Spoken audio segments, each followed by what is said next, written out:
이제 오늘은 하나님은 구하는 자들에게 성령을 주신다라는 제목으로 하나님의 말씀을 증거하겠습니다. 하나님은 구하는 자들에게 성령을 주신다. 본문 말씀은 마태복음 15장 21절로 28절 말씀입니다. 또 이르시되 너희 중에 누가 벗이 있는데 밤중에 그에게 가서 말하기를 벗이여 떡 3덩이를 내게 구워달라. 내 벗이 여행 중에 내게 왔으나 내가 먹일 것이 없노라 하면 그 안에서 대답하여 이르되 나를 괴롭게 하지 말라. 문이 이미 닫혔고 아이들이 나와 함께 침실에 누웠으니 일어나 네게 줄 수가 없노라 하겠느냐. 내가 너희에게 말하노니 비록 벗됨으로 인하여서는 일어나서 주지 아니할지라도 그 간청함을 인하여 일어나 그 요구대로 주리라. 내가 또 너희에게 이르노니 구하라 그러면 너희에게 주실 것이요 찾으라 그러면 찾아낼 것이요 문을 두드리라 그러면 너희에게 열릴 것이니 구하는 이마다 받을 것이요 찾는 이가 찾아낼 것이요 두드리는 이에게는 열릴 것이니라. 너희 중에 아버지 된 자로서 누가 아들이 생선을 달라 하는데 생선 대신에 뱀을 주며 알을 달라 하는데 전갈을 주겠느냐? 너희가 갈지라도 좋은 것을 자식에게 줄 알거든 하물며 너희 하늘 아버지께서 구하는 자에게 성령을 주시지 않겠느냐 하시니라. 네. 우리 주님께서 이 말씀을 주시기 위해서 이 친구의 예를 드신 것입니다. 너희 하늘 아버지께서 하물며 너희 하늘 아버지께서 구하는 자에게 성령을 주시지 않겠느냐. 네, 이 말씀 때문에 오늘 이 본문의 말씀을 주신 것입니다. 구하는 자에게 성령을 주신다. 그렇게 예수님께서 여기에서 가르쳐 주셨습니다. 여기 어떤 집에 여행 중에 어떤 사람이 왔습니다. 매우 배가 고파서 왔어요. 네. 그런 때가 있지 않습니까? 네. 저희도 전에 어머니 모시고 애들 데리고 저희들이 멀리 캘리포니아를 갔다가 다시 텍사스의 포트워스로 돌아오는데 저녁 때 거긴 텍사스 사막이거든요. 도시가 없었습니다. 그래서 계속 배를 골고 그러다가 우리가 어떤 그 도시가 저 안쪽으로 있는데 일부러 거기에 들어갔는데 다 식당 문들이 닫혔어요. 네, 그래서 이제 우리가 할 수 없이 호텔에 식당을 가서 거기에서 식사를 한 적이 생각이 납니다. 아주 배가 고팠습니다. 그래서 와서 집에 와서 이제 나에게 좀 먹을 걸 주시오. 그랬더니 이 집 안에 또 마침 먹을 게 없었어요. 그래서 이제 다른 친구 집에 가서 밤에 늦었는데 노크를 합니다. 네, 이러해서 지금 떡이 필요한데 내게 좀 떡을 좀 빌려달라. 네, 나중에 갚아주겠다. 내 안에서 나와 아이들이 다 침실에 누워서 나가서 줄 수가 없다. 그냥 다른 데 가보라. 네. 그런데 이 친구는 이 밤에 어딜 가겠습니까? 제일 알고 제일 와서 받을만 하다 생각했으니까 온 집에 와서 아니 그러지 말고 정말 지금 사정이 어려우니까 좀 힘들더라도 좀 나와서 달라고. 근데 안에서 도무지 반응을 하지 않습니다. 그 집안도 굉장히 피곤했던가 봐요. 다른 데 가보라고. 네. 근데 이 친구는 그냥 돌아갈 수는 없습니다. 배고파서 와 있는 여행 중에 온 그 사람을 그냥 허기진 대로 놔둘 수는 없기 때문입니다. 집에는 음식이 없고 그래서 또 계속 두드립니다. 참 아주 부끄러움을 모르는 그런 행위가 아닐 수 없습니다. 네. 안에서 계속해서 미적거리다가 결국은 나왔는데 내가 당신 친구 때문에 주는 게 아니요. 당신이 하도 간청하니까 내가 주는 거예요. 그래서 떡을 줬다고 하는 이야기입니다. 네. 이 말씀을 가지고 성경에 이렇게 말씀해 주신 것입니다. 벗됨을 인해서는 주지 아니했지만 그 간청함을 인해서 주었다. 여기에 그 말씀과 연결해서 하신 말씀이 하늘 아버지께서 구하는 자에게 성령을 안 주시겠느냐. 그렇게 말씀을 하신 것입니다. 왜 우리가 성령을 구합니까? 성령을 구한다고 하면은 어떤 사람들은 매우 좋아하지 않습니다. 왜 성령을 구합니까? 성령이 우리 안에 이미 살아 계신데 왜 성령을 우리가 또 구해야 합니까? 여기에 성령을 구하라는 말씀은 이미 오신 성령님을 다시 오시라고 그렇게 우리가 무분별하게 기도하는 걸 말하는 것이 아닙니다. 참 그런 기도한다고 하는 게 너무 우습지 않아요? 성령이 내 안에 오셨는데 뭘 또 성령이 내 안에 오시라고 그렇게 얘기를 합니까? 성령의 내주, 내 안에 영원히 거하시는 것을 뜻하지는 않습니다. 그럼 무엇을 말합니까? 성령이 내 안에서 강하게 역사해 주시기를 기대해서 우리가 구하는 것입니다. 성령의 역사를 우리가 구하는 것입니다.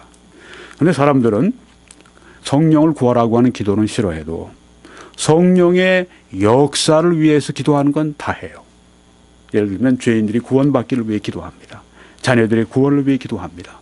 부모의 구원을 위해 기도합니다. 친구의 구원을 위해 기도합니다. 선생님의 구원을 위해 기도합니다. 그런데 구원을 위해 기도할 때 하나님은 어떻게 들어주십니까? 성령을 보내시사 성령이 그의 죄를 깨닫게 하십니다. 죄를 책망하십니다. 그리고 죄를 회개하는 마음을 주십니다. 죄에서 돌이키고 그 다음에는 예수 그리스도를 그에게 증거해 주십니다. 그가 오시면 나를 증거하신다고 예수님이 말씀하셨죠.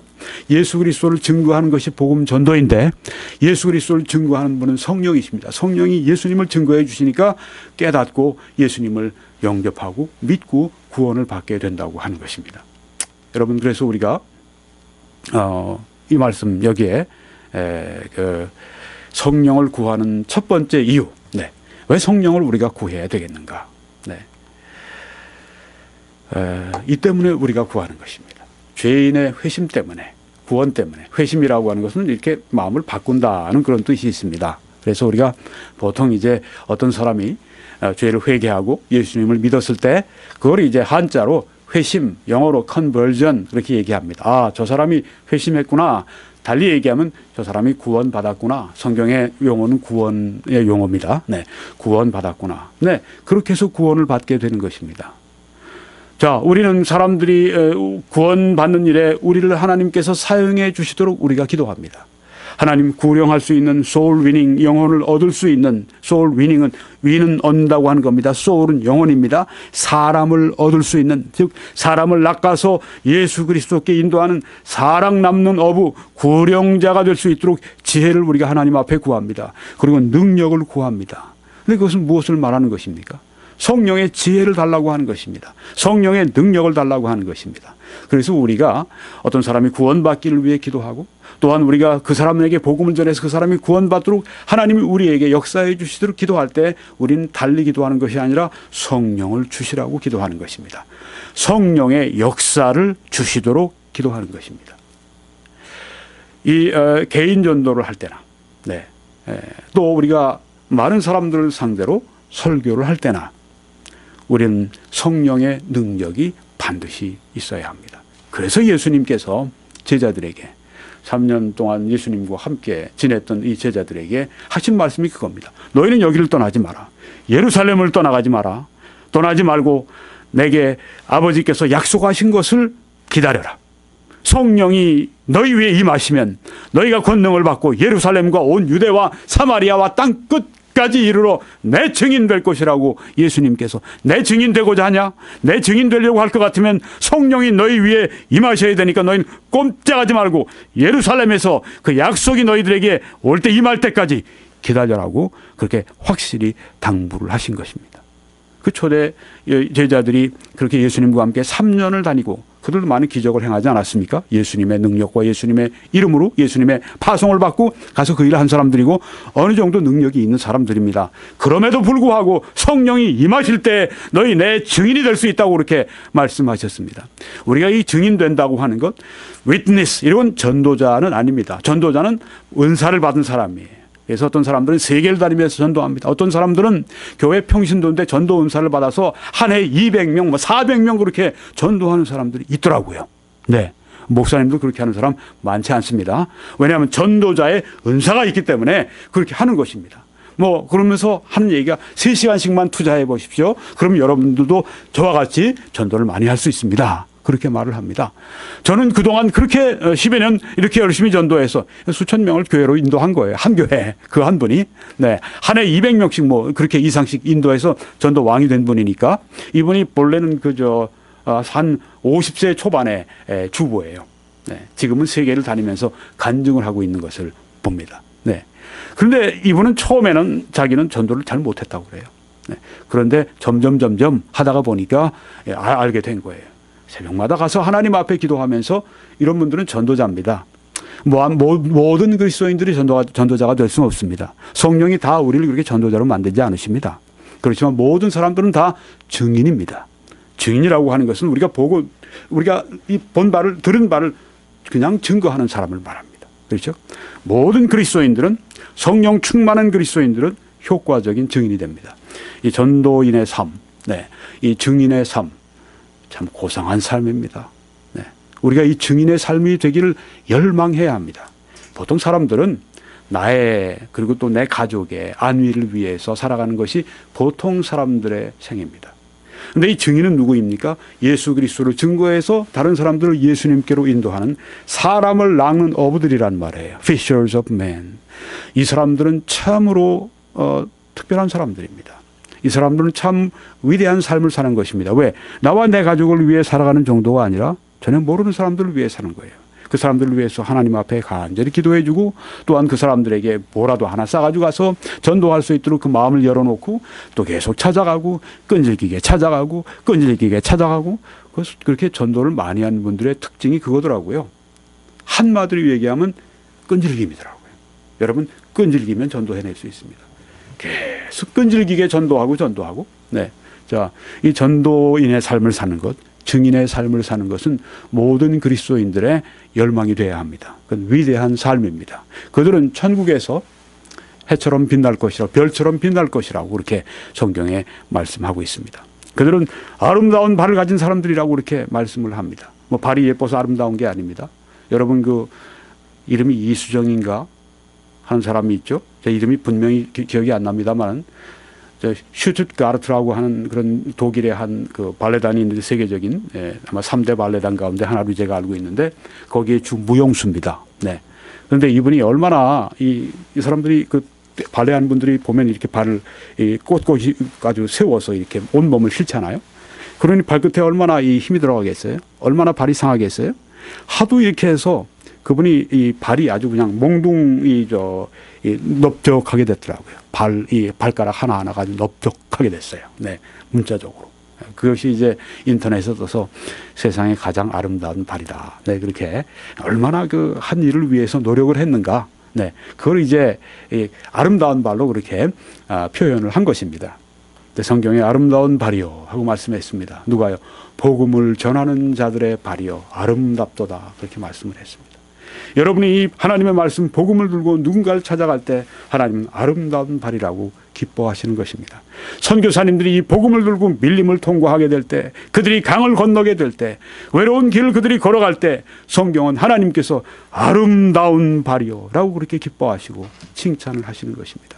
이 땅에서 여러분 아름다운 발로 살아갈 때 우린 천국에서 기쁨으로 뛰게 될 줄 믿습니다. 그런데 여러분 세계에서 가장 위대한 전도자였고 전도인이었던 증인이었던 분의 그 비결을 여러분이 어디서 찾아볼 수 있을까요? 성경에 나옵니다. 누굴까요? 다름 아닌 바울입니다. 바울이 이렇게 말합니다. 형제들아, 내가 너희에게 나아가 하나님의 증거를 전할 때 말과 지혜의 아름다운 것으로 아니하였나니. 네. 웅변과 수사와 아름다운 말과 네. 이런 그 언변으로 그리고 지혜로운 말로 뭐 여러 가지 뭐 논리와 언변과 그 지혜의 아름다운 것으로 아니하였다고 말씀했습니다. 세계 최고의 구령자는 그렇게 하지 않았다는 것입니다. 내가 너희 중에서 예수 그리스도와 그가 십자가에 못 박히신 것 외에는 아무것도 알지 아니하기로 작정하였습니다. 그건 철학이 주 무기가 아니었습니다. 철학도 논리도 수사도 그런 것이 아니라 예수 그리스도가 십자가에 못 박힌 것 예수 그리스도 외에 나는 너희들에게 전하지 않았다 하고 말씀했습니다. 구령의 메시지가 무엇입니까? 예수 그리스도입니다. 우리가 아프리카 같은 데 가서 우물을 파줄 수도 있습니다. 어려운 아이들을 이제 식량을 갖다가 주고 걔네들을 교육받게 하고 옷을 입히고 그럴 수 있습니다. 예수의 이름으로 그렇게 할 수 있습니다. 그렇지만 그것이 전도는 아닙니다. 전도를 위한 접근 방법인 것입니다. 전도를 위한 사랑을 주는 것입니다. 진짜 전도라고 하는 것은 예수 그리스도를 십자가에 못 박힌 예수 그리스도, 인류의 죄를 구속하시기 위해서 못 박히신 하나님의 아들 예수 그리스도, 본질상 하나님께서 죄인들을 위해서 하나님이 죄인 되셨다고 하는 이 놀라운 충격적인 이 사실을 증거하는 게 복음 전도인 것입니다. 그의 흘리신 피로 말미암아 모든 죄가 사함 받았다고 하는 것을 증거하며 사람들에게 믿으라고 호소하는 것이 복음 전도인 것입니다. 그는 그때 내가 너희 가운데 거할 때 약하고 두려워하고 심히 떨었다고 말씀했습니다. 이 정도 복음을 많이 전하고 이 정도 경험이 있고 이 정도 성령의 능력이 있고 이만큼 관록이 있으면 이제는 좀 익숙해져서 사람들 가운데 있을 때는 안 떨지 않겠어요? 그렇지 않습니다. 여러분 그 파바로티라고 하는 유명한 지금은 이제 돌아가신 분이지만 지금도 뭐 CD나 이런 걸 통해서 뭐 살아있다고 봐야 돼요. 영향력이 세계적인 테너입니다. 아마 역사상 최고의 테너가 아니었을까. 네. 이런 테너가 또 나올 수 있을까. 저는 개인적으로 그렇게 생각이 되는 그런 대단한 테너입니다. 이분이 하는 얘기가 만약에 어떤 테너에게 당신 무대에 나갈 때 이제는 떨리지 않죠. 그렇게 얘기할 때 난 별로 떨리지 않다고 얘기하면 그 사람은 거짓말하는 겁니다. 그러더라고요. 예. 세계 최고의 테너가 무대에 나갈 때마다 떤다고 하는 겁니다. 예.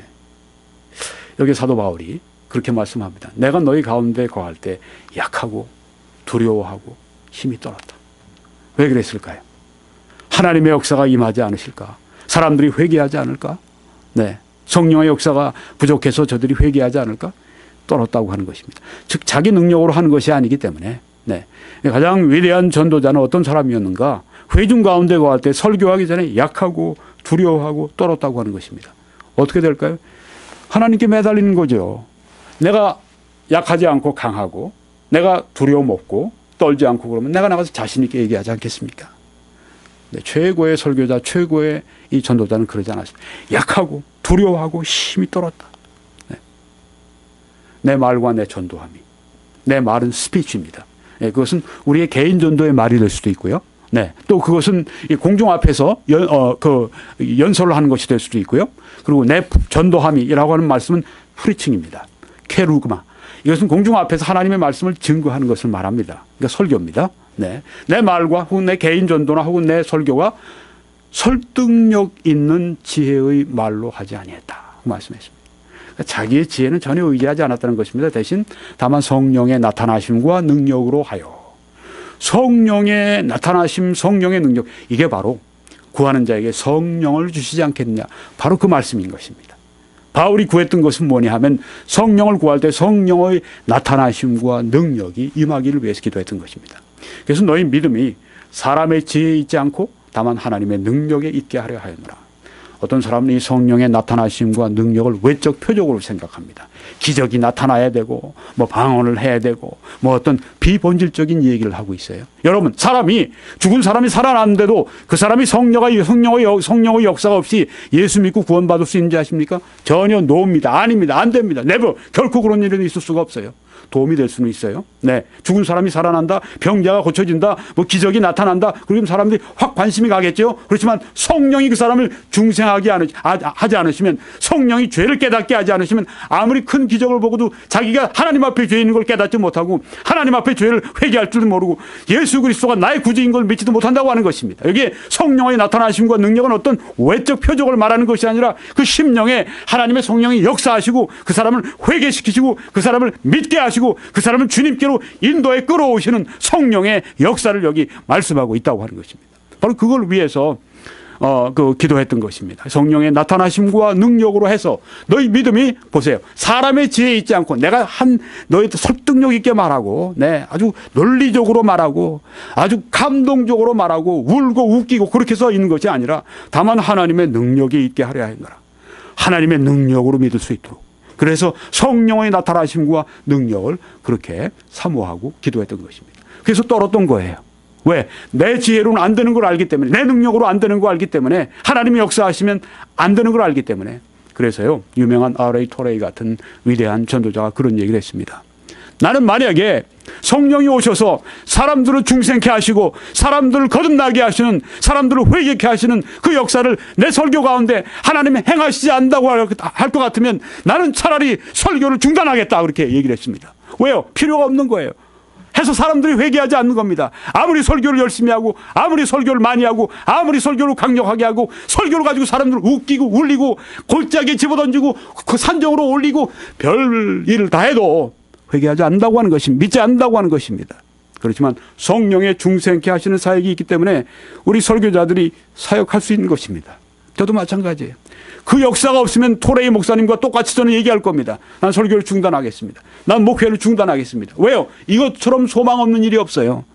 이것처럼 안 되는 일을 왜 가지고 일생을 그렇게 허비하겠습니까? Thank God. 그렇지만 하나님께 감사할 것은 성령이 지금도 역사하시고 성령의 나타남과 능력이 있고 성령을 구할 때 그 능력을 우리에게 주신다고 하는 것입니다. 그래서 이 말씀을 주신 거예요. 어떤 사람은 좀 전에 누가복음 11장 13절에 하물며 하나님께서 구하는 자에게, 하늘의 아버지께서 구하는 자에게 성령을 주시지 않겠느냐, 그 말씀, 그거는 사도행전 그저 오순절날 이전에나 필요한 얘기입니다라고 얘기하지만은, 여러분 오순절은 한 AD 33년경 정도 됐습니다. 그렇지만 이 누가복음이 기록될 때는 AD 58년에서 60년 정도가 됩니다. 한 25년, 거의 30년 후에 이 말씀이 기록이 된 것입니다. 그래서 그 말씀은 결코 우리가 오순절 이전에나 해당되는 말이라고 말하는 것은 잘못입니다. 네. 영어 성경에는 그 스코필드 주석 성경이 있습니다. Scofield Reference Bible. 거기에 그런 내용이 있습니다. 우리가 누가복음 11장 13절의 말씀처럼 성령을 구하는 기도를 하게 되면 그것은 오순절 이전으로 돌아가는 그런 그 우를 범하는 것이다. 잘못된 것입니다. 그 성경은 매우 좋은 성경입니다. 아마 최고의 성경 가운데 하나일 것입니다만은 그 주석이 다 맞는 건 아니에요. 거기 써놓은 그 밑에 그 필자나 편집자가 해설해 놓은 것은 영감받은 하나님의 말씀이 아니라고 하는 것입니다. 그것은 극단적인 세대주의론자들이 주장하는 것입니다. 여기 보게 되면 성령의 나타나심과 능력을 위해서 우리가 기도할 수 있는 것입니다. 여러분, 찰스 스펄전 목사님의 말씀을 하나 인용하겠습니다.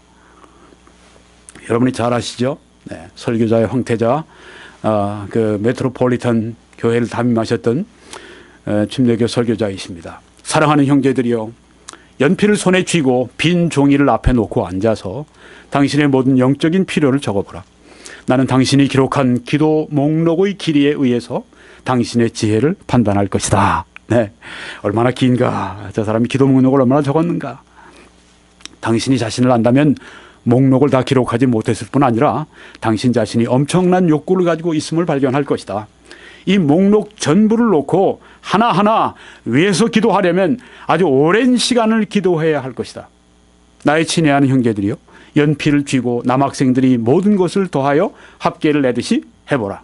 당신은 영적 필요의 기도 목록을 합산하면 바로 성령이 나온다는 것을 발견할 것이다. 죄인들의 회개를 위해서, 죄인들의 회심을 위해서, 죄인들의 죄를 하나님이 책망해 주시고, 죄인들이 예수님을 깨닫게 되고 예수님이 영접하게 되고, 이 모든 것들 뭐 다 적으면 결국은 성령을 우리가 구한다고 하는 것이라는 것입니다. 나의 하나님, 제게 성령을 주십시오. 그러면 저는 모든 것을 소유할 것입니다. 그런데 누군가 이렇게 말한다. 그러나 우리는 구세주가 필요한 건 아닙니까? 우리가 정작 필요한 건 예수님 아닙니까? 참으로 그렇다. 그러나 성령은 임하실 때 그리스도께 속한 것들을 가지고 와서 우리에게 보여주신다. 이것이 성령의 위대한 가치인 것이다. 네. 성령이 오실 때면 혼자 오시는 게 아니고 예수 그리스도를 소개하고 예수 그리스도를 증거하기 위해 오신다고 하는 것입니다. 성령을 구하면 성령이 오셔서 예수 그리스도를 증거해 주신다고 하는 것입니다. 네, 그래서 우리가 증거해서는 사람들이 믿지 않지만 성령이 오셔서 예수 그리스도를 증거하시면 믿어지게 된다고 하는 것입니다. 그래서 우리가 하나님 앞에 간절히 정말 우리 생사를 놓고 성령이 오셔서 증거해 주시도록 우리가 기도해야 되는 것입니다. 여러분의 자식들을 위해서, 여러분의 후손들을 위해서 여러분이 하실 게 무엇입니까? 성령이 오셔서 내 후손들에게, 내 자녀들에게 그리스도를 증거해 주십시오. 바로 그 기도를 해야 되는 것입니다. 그가 나를 영화롭게 할 것이요, 하나님의 영이 임하시면 속주의 피도 같이 임하는 것이다. 네, 성령이 오시면 누구를? 예수님을 영화롭게 할 것이고, 하나님의 성령이 임하시면 속주의 피도 같이 임하는 것이다. 우리가 성령을 구할 때 속주의 피도 같이 임한다는 말씀입니다. 성령을 구하면 예수님의 속주의 피를, 대속의 죽음을 성령이 증거하신다고 하는 것입니다. 성령이 임하심으로 속주의 피에 가까이 가게 되는 것이다. 성령이 우리에게 충만히 임하시면 우리가 예수님의 속주의 피에 가까이 가게 되는 것이니, 성령이 우리에게 임하시면 우리 예수님께 가까이 가게 되는 것이고, 성령이 임하시면 우리 예수님과 함께 가까이 있게 된다고 하는 것입니다. 또한 보혈로 말미암아 값을 치르고 산 각종 영적인 축복이 성령으로 말미암아 영혼에 전달되는 것입니다. 예수님의 피로 말미암아 사신 구속, 또한 그 안에 포함된 모든 영적 축복이 누구로 말미암아 우리 영혼에 임하는가? 성령으로 말미암아 우리에게 전달되기 때문에 우리 성령을 구해야죠.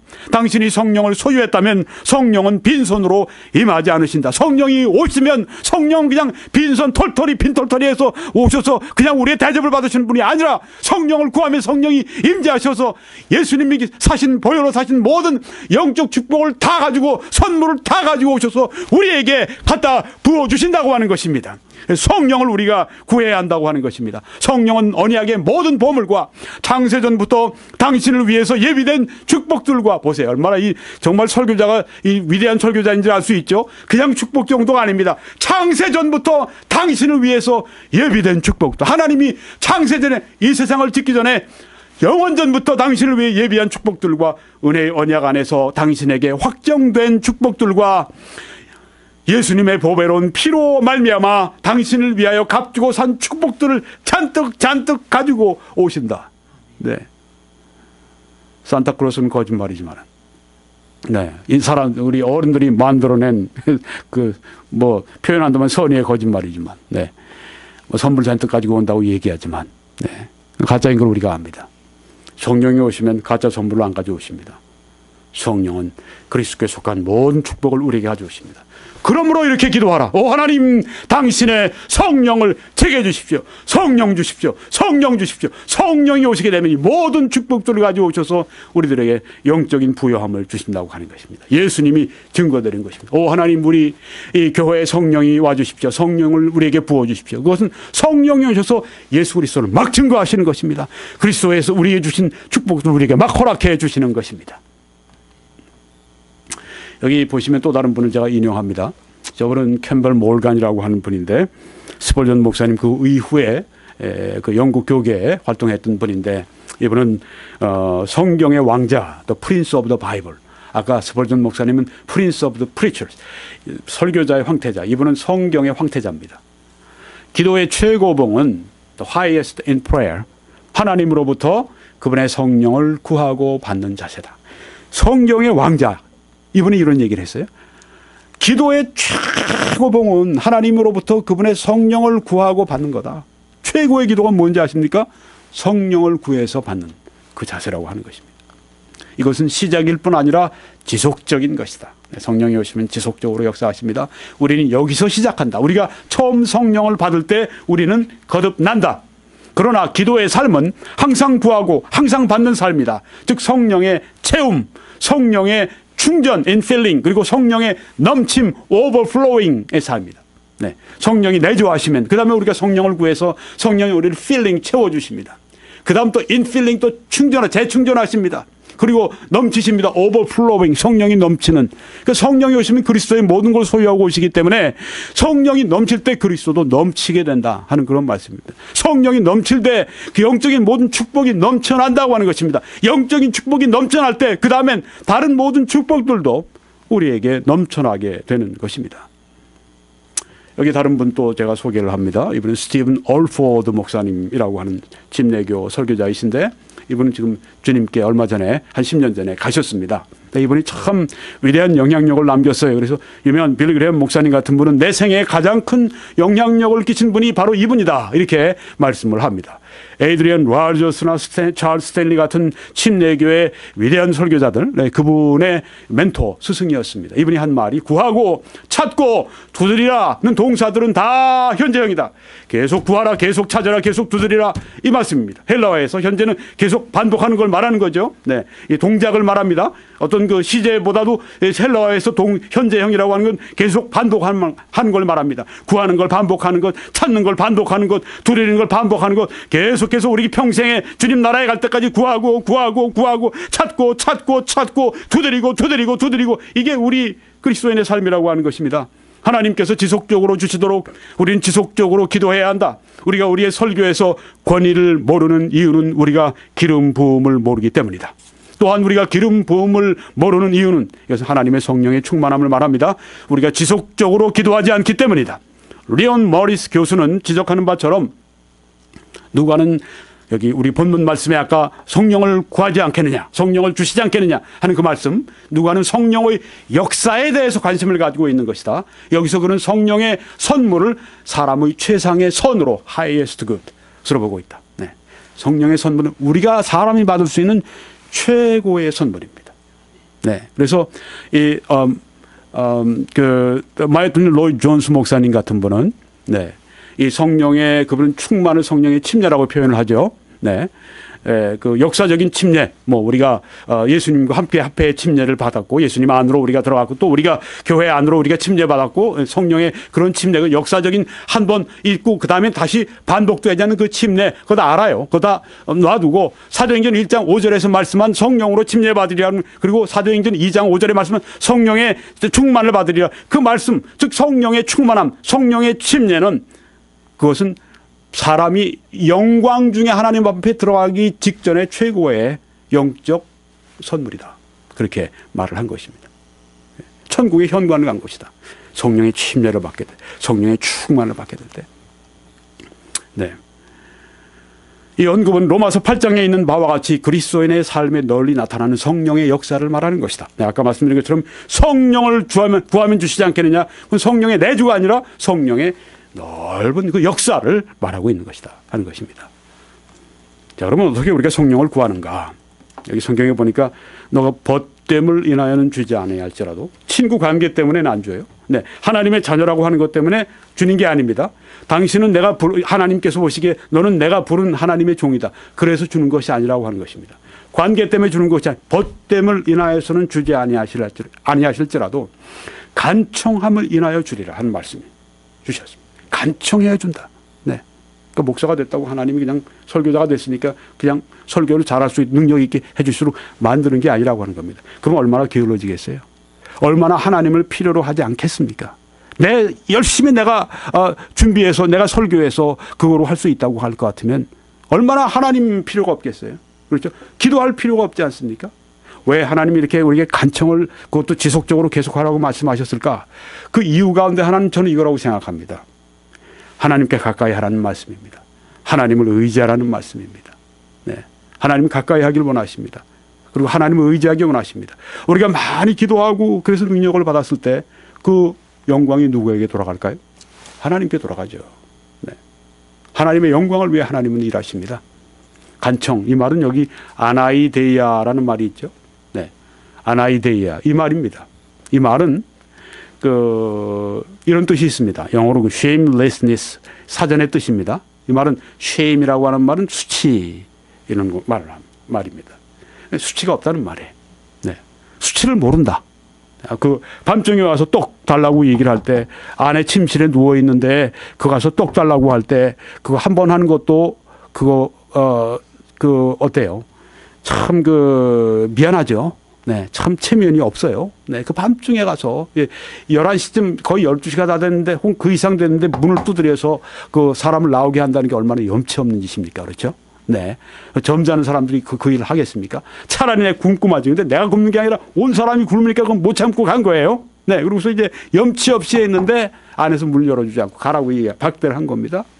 그 다음 두드리면 어떻습니까? 이건 수치감이 2배로 더 늘어나는 거예요. 3번, 4번 하면 그게 어떻게 됩니까? 이건 정말 수치를 진짜 이건 모르는 사람이네. 이런 사람이 다 있나? 그 뜻이에요. shamelessness. 간청을 인해서 준다. 수치를 모르기 때문에 준다. impudence. 아주 이건 정말 무례할 정도로 그렇게 구하는 것입니다. 이래서 준다는 말씀이에요. 예. 성령을 어떻게 주시는가? 벗됨을 인해서 주지 않는다. 그렇지만 간청하기 때문에 준다. 영어로는 importunity. 이렇게 번역을 했습니다. 간청한다. 다른 성경들은 persistence라고 이렇게 킹 제임스 아닌 성경들이 번역을 했어요. 지속적으로 끈질기게 기도한다는 말입니다. 성령을 우리가 어떻게 받습니까? 끈질기게 기도할 때 받는다고. 누가 말씀했어요? 예수님 말씀했습니다. 성령을 구하는 자에게 주시지 않겠느냐고 말씀했는데 그 구하는 것을 여기 예수님께서 13절에 말씀하신다면 그 앞절에 8절에 말씀하시기를 간청함을 인해서 준다고 했습니다. 간청한다는 게 간절히 한번 구하고 안 주면 에이 이만큼 하지. 네. 이게 아니라는 겁니다. 2번 정도는 내가 간청을 배고픈 사람에서 간청 좀 해본다고 내가 이렇게 안 들어. 그때 내가 이거 정말 정말 수치스러운데 내가 그래도 가서 또 구하는 겁니다. 3번째다 또 가서 간청을 또 하면 언제까지요? 10번, 20번, 100번이 아닙니다. 언제까지요? 줄 때까지. 이 뜻이에요. 이 뜻. 네. 어떻게 구하라? 그냥 수치를 모르고 구하는 것입니다. 하나님 앞에. 하나님, 제가 또 나왔습니다. 아직 성령의 충만함이 제게 없고, 아니 제가 너무 절반밖에 안 됩니다. 성령의 충만함이 더 우리가 있어야 이 큰 벽을 무너뜨리고 나갈 수가 있겠습니다. 넘어갈 수가 있겠습니다. 성령의 충만함이 없으니까 담벼락은 이렇게 높고 우리가 넘어갈 그런 거 산에 이렇게 높고, 성령에 우리가 여기밖에 차 있지 않는데 성령으로 충만하게 해주셔서 더 높여주고 더 높여주고 더 높여주셔서 넘어서 갈 수 있게 해주십시오. 성령으로 충만하게 해주십시오. 근데 언제까지요? 계속 안 들으시면 계속 주실 때까지 구하라고 하는 것입니다. 이게 주님 말씀이에요. 네. 간청해라. 그건 주실 때까지 구하라고 하는 말씀입니다. 이 말씀의 본 뜻은, 네, 수치를 모르고 해야 된다. 네. 그래서, 그러니까 너무 점잖은 사람들, 하나님 앞에 얻지를 못한다는 얘기. 그러지 말라는 거예요. 하나님 앞에 나왔을 때는 점잖은 거 따지지 마라. 네. 무조건 하나님 앞에 구하고, 또 구하고, 또 구하고, 네, 이제는 보내라. 너, 그 야곱에게 이제 야복강에 씨름할 때 그 붙들고 있던 그 천사가 보내라, 날 보내라, 내 새벽이 가까워 날 가겠다 그러니까 안 됩니다. 나를 축복하지 않으면 못 보냅니다. 처음 붙들고 씨름하는 사람한테 이게 얼마나 참 무례입니까? 그런데 뭐 복을 받아야 되니까 복을 주시지 않으면 못 보냅니다. 이래서 야곱이 복을 받은 겁니다. 네, 하나님 앞에 성령을 받을 때나 다른 선물을 우리가 받을 때 바로 이 간청, 네, 이거 수치를 모르는 주십시오, 또 주십시오. 계속해서 하나님 앞에 두드리고 또 두드리고 또 두드리고, 네, 성경에 보니까요. 네, 내가 너에게 말하노니 비록 벗됨을 인하여서는 일어나서 주지 아니할지라도 그 간청함을 인해서 일어나 그 요구대로 주리라. 네, 그래서 여기서 한 가지 제가, 네, 저 스펄전이 유명한 그 표현을 했습니다. 캐논 프레어를 해라. 말을 했어요. 무슨 대포 아시죠? 캐논, 이게 대포인데, 네, 대포 어떻습니까? 그냥 150문 빵빵 그냥 뭐 요새 북한에서 지금 장사정포인가 뭐 그걸로 지금 가까이 그 휴전선에 다 지금 배치를 해놔서 긴장이 되고, 예, 그런데, 네, 대포 있지 않습니까? 네, 대포를 쏘라고 그랬습니다. 천국문에 대포를 쏴가지고 천국문이 열릴 때까지 계속 대포를 쏴라. 네. 참, 진짜 놀라운 설교자가 아닐 수 없어요. 천국문이 열릴 때까지 계속 그 문이 깨질 때까지 계속 기도의 대포를 쏘라고 하는 겁니다. 언제까지? 천국문이 깨질 때까지. 왜냐하면 천국은 침노하는 자의 것이라고 말씀했기 때문에 그 말씀을 풀면서 이렇게 한 것입니다. 어떤 사람이 잘 믿는 사람이, 어떤 사람이 성령의 능력을 받습니까? 어떤 사람이 하나님으로부터 그 주신 축복을 다 받아낼 수 있습니까? 천국의 문이 깨질 때까지 계속해서 또 깨고 또 깨지, 한 번, 두 번, 세 번, 100번을 해서 깨지 않으면 1000번을 하고, 1000번 안 되면 10,000번 하고, 10,000번 안 되면 100,000번 하고, 깨질 때까지 계속해서 기도에 포격을 하라는 말입니다. 천국문이 깨질 때까지, 즉 하나님께서 응답하실 때까지 계속해서 침노하라고 하는 것입니다. 이게 참 기도라고 여기에 말씀한 간청이 바로 그것입니다. shamelessness, 그냥 뭐 문이 깨질 때까지, 그러니까 문을 열어줄 때까지, 내 요구를 들어줄 때까지, 하나님의 영광을 위해서 내 요구가 하나님 앞에 응답될 때까지 계속하고 계속하고 계속하라고 하는 것입니다. 이 뜻입니다. 여러분에게 한 분을 소개하고, 오늘은 제가 일부만 하고 다음번에 또 말씀드리려고 합니다. 이 존 넬슨 하이드 선교사님에 관한 말씀입니다. 이번에 1865년에서 1912년 불과 47세, 그 47년을 이 땅에서 주님을 섬겼습니다. 이분은 미국의 일리노이주라고 하는 데서 태어나셨고 장로교 목사님의 아들로 태어나셨습니다. 이 목사님은 두 아들이 있었고 딸 둘이 있었는데 늘 하나님 앞에 기도하기를, 하나님, 휘어져 추수하게 된 밭을 보고 주님 추수할 일꾼들을 보내주십시오. 그런데 하나님께서 기도를 응답하셨는데 이 목사님의 두 아들, 그 둘 딸을 딱 추수할 일꾼들로 그렇게 부르신 겁니다. 형 에드문드와 함께 이제 그 신학교에 들어가서 공부를 하게 됩니다. 맥코믹 신학대학원. 거기에서 이제 원래 어떤 대학에 아마 이제 그 교수가 되는 그 자리가 열렸는데 그 놔두고 부름받고 이제 맥코믹 신학대학원에서 공부를 합니다. 그런데 형 에드문드가 설교자가 되기로 그렇게 헌신했는데 그분이 미국의 몬태나주를 여행하다가 설교를 하는 도중이었는가 본데 그때 그 열병에 들어서 거기서 사망하게 됩니다. 그래서 이 존 하이드에 아주 깊은 영향을 끼친다고 그래요. 그래서 내가 형의 자리를 대신해야 되는구나. 내가 설교를 해야 되는가. 그러다가 선교사로 그는 부름을 받게 되고 그는 1892년 인도를 향해서 출발하게 됩니다. 네. 학창 시절에도 상당히 진지했다고 그래요. 특별히 졸업반 됐을 때 많이 기도하면서 그렇게 앞으로의 선교를 위해서 하나님께 바쳤다고 합니다. 그가 이제 인도로 가려고 배에 올랐습니다. 네. 오르고 난 다음에 자기 객실에 가니까 편지가 한 통 와 있어서 여기 이제 인용을 하겠습니다. 내가 뉴욕에서 나의 생애의 일을 위해 인도를 향하는 배에 올랐을 때 나의 객실에 내게 온 서신이 있는 것을 발견했다. 그것은 나의 아버지의 친구의 친필로 쓴 편지였다. 나는 그것을 읽어보았다. 편지는 길지 않았는데 요지는 이것이었다. 존, 나는 내가 성령으로 충만함 받을 때까지 너를 위한 기도를 쉬지 않겠다. 나는 자존심이 상했다. 나는 매우 분노해서 편지를 구겨버린 후에 객실의 한 구석으로 휙 던져버렸다. 그리고 매우 화가 나서 가판 위로 올라갔다. 자기 뭐 아직 성령 충만함 받지 않았다고 얘기를 하니까 화가 난 겁니다. 네. 내가 성령으로 충만함 받지 못했음을 뜻하는 그 생각, 그 아이디어 아주 그냥 진절머리를 치는 거예요. 나는 선교사로서 가고 있었고 좋은 선교사가 되기로 결심했다. 그런데 이분은 내가 그 선교의 일을 위해 아직 구비되어 있지 않다고 생각하는 것이었다. 내 마음 안에는 싸움이 진행 중인 채로 나는 가판 위를 오르락 내리락 했다. 나는 매우 마음이 편치 않았다. 나는 편지를 쓴 분을 사랑했고 그가 거룩한 삶을 살고 있다는 것을 알고 있었다. 내 마음 깊은 곳에서는 그가 오르며 나는 선교사로서 구비되어 있지 않다는 확신이 있었다. 나는 수시간 후 객실로 돌아가 무릎을 꿇고 그 구겨진 편지를 가서 찾았다. 그 편지를 찾은 후에 나는 그 구겨진 편지를 반듯하게 다시 만든 후에 그것을 읽고 또 읽어보았다. 나는 여전히 마음이 상해 있음을 느꼈지만 내 아버지의 친구는 옳고 나는 옳지 않다는 확신이 더 들었다. 내가 완전히 비참함을 느낄 때까지 이런 마음은 2, 3일간 지속되었다. 이것은 나를 위한 승리를 주장해야만 했었을 나의 아버지의 친구, 존을 위해서 하나님 성령의 충만함을 위해서 그가 성령의 충만함 받게 해주십시오라고 하는 건 승리를 주장하는 기도인데 그걸 해야만 했었을 나의 아버지의 친구의 기도를 응답하시는 하나님의 선하심에서 비롯된 것이었다.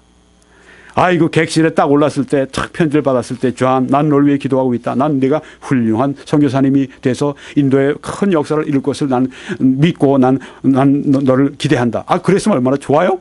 아 근데 난 네가 성령으로 충만 받을 때까지 기도를 쉬지 않겠다. 그러니까 약이 오른 겁니다. 화가 난 거예요. 네. 그런데 바로 그 쓴 말이 쓴 소리가 바로 이 존 하이드의 생애의 큰 축복이 된 것입니다. 때로 그렇습니다. 네.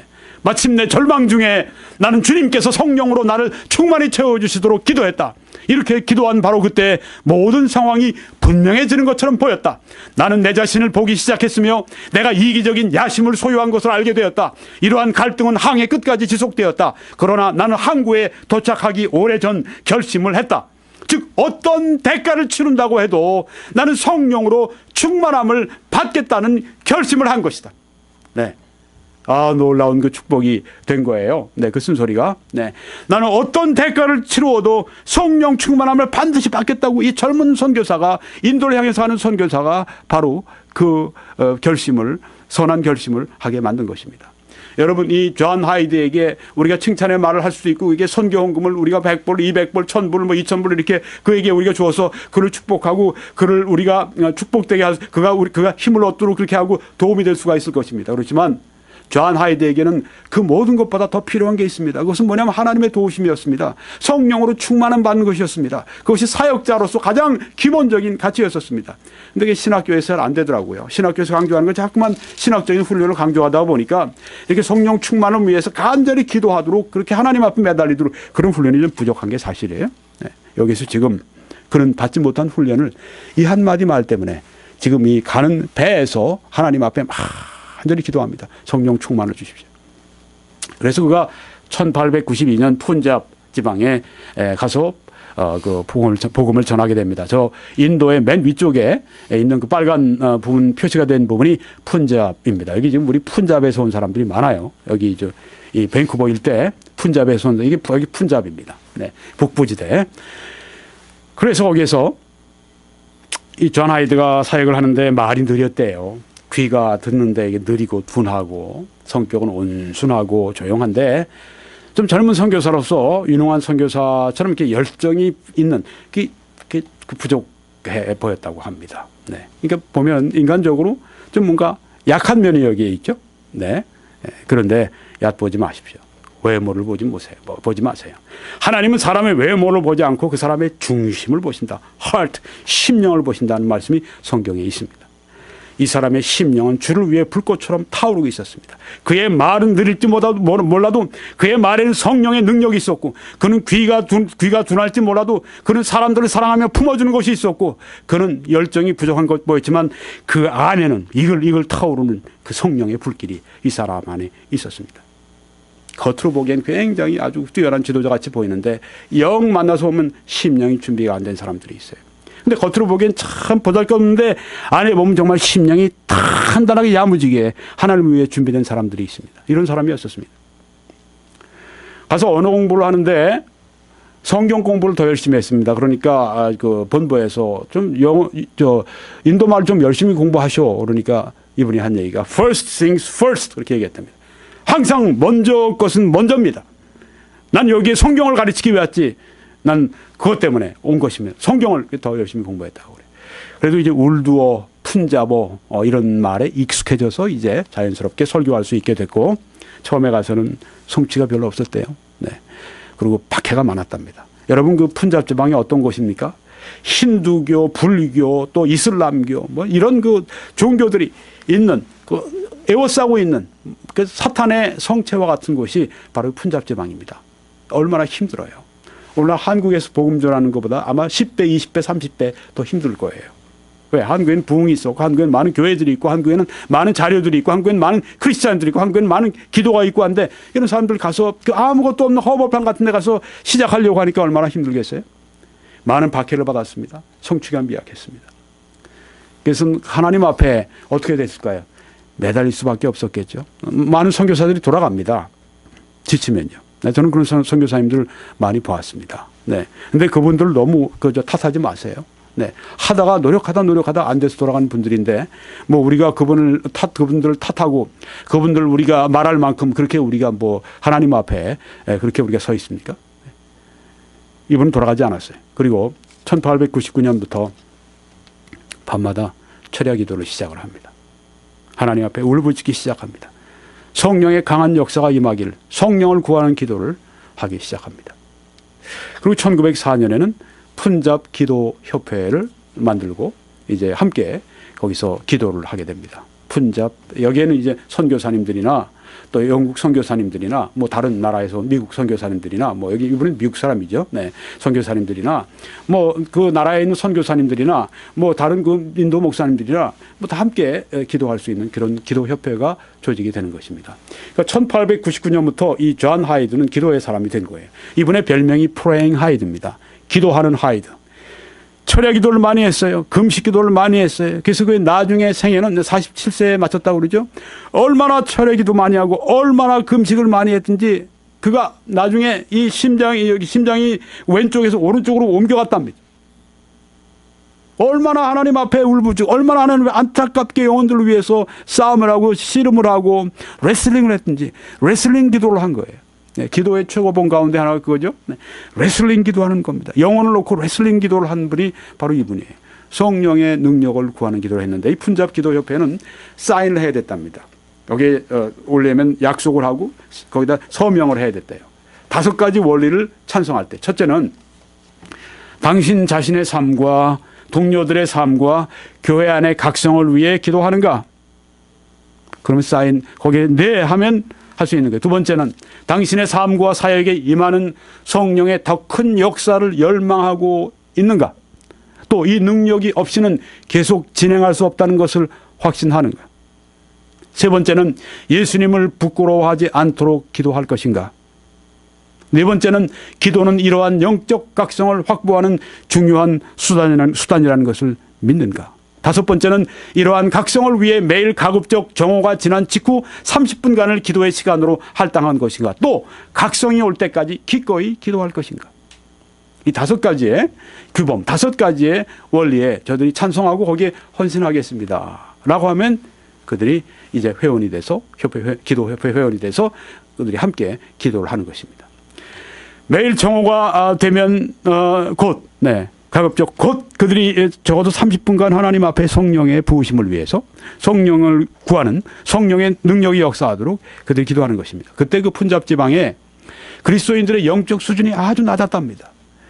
구원받는 사람들이 너무 적고, 그러니까 선교사님들도 지치고 사역자들도 지치고 교회도 지치고 그런 상황이었었습니다. 그러니까 이런 그 부흥 운동이 없이는 그 푼잡 지방의 이 교회의 역사는 이제 거의 쇠퇴해 가는 것입니다. 그때 일어난 운동이 바로 이것입니다. 하나님 앞에 하나님을 붙들자.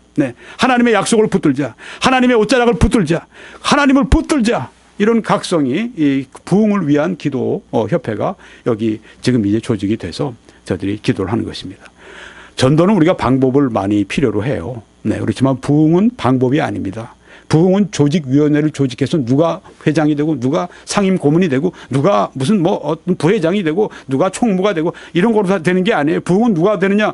기도하려고 하는 사람들이 모여서 하나님 앞에 기도할 때 항상 2명, 3명 혹은 1명 그 이상 모여서 하나님 앞에 기도할 때 간절히 기도할 때 언제까지 간청할 때 언제까지 주실 때까지 언제까지 계속 기도하고 하늘의 문이 열릴 때까지 이 천국의 문이 깨질 때까지 계속 기도하고 기도로 공격하고 기도를 계속 쏘고 기도의 대포를 계속 쏘고 포탄을 계속 쏘고 이런 전쟁이란 말이에요. 먼저 하나님께서 우리에게 역사하시고 우리에게 그분의 그 축복의 문을 열어주시기 전까지는 안 되는 거란 말입니다. 그러니까 하나님 앞에 이제는 그냥 매달리는 거예요. 죽기 살기로 매달리는 겁니다.